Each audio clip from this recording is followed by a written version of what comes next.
Let's continue our conversation.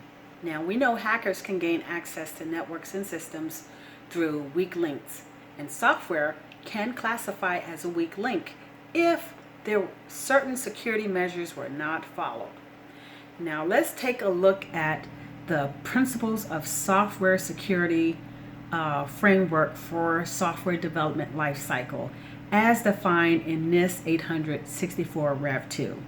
Now, we already know that software development lifecycle has 5 basic phases.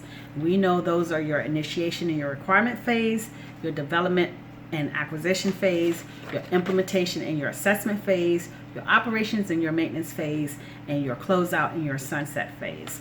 And for each one of those phases, the principles of software security for software development lifecycle is defined in the framework, again, in NIST 864 Rev 2. Let's take a look at what those are.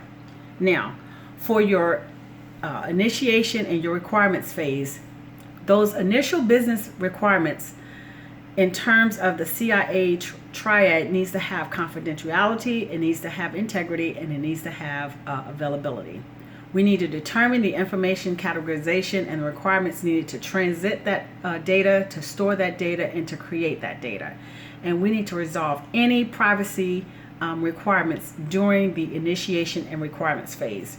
Also, during our development and acquisition phase, we need to conduct the risk assessment. We need to analyze the security requirements. We need to perform functional and security testing. We need to prepare initial documentation for system certifications and accreditation.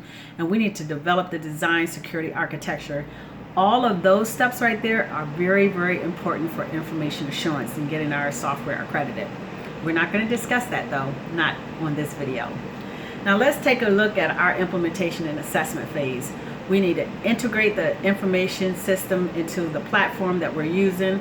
We need to plan and conduct system certification, and we need to complete the system accreditation activities. Again, these steps are very important for information assurance, which we're not going to discuss.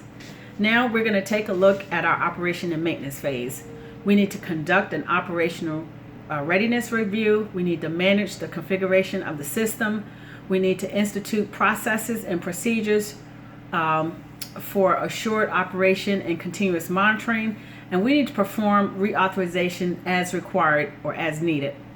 And then for our closeout, and I say sunset phase, we need to take a look at the systems closure review. And this is probably going to be in our transition plan.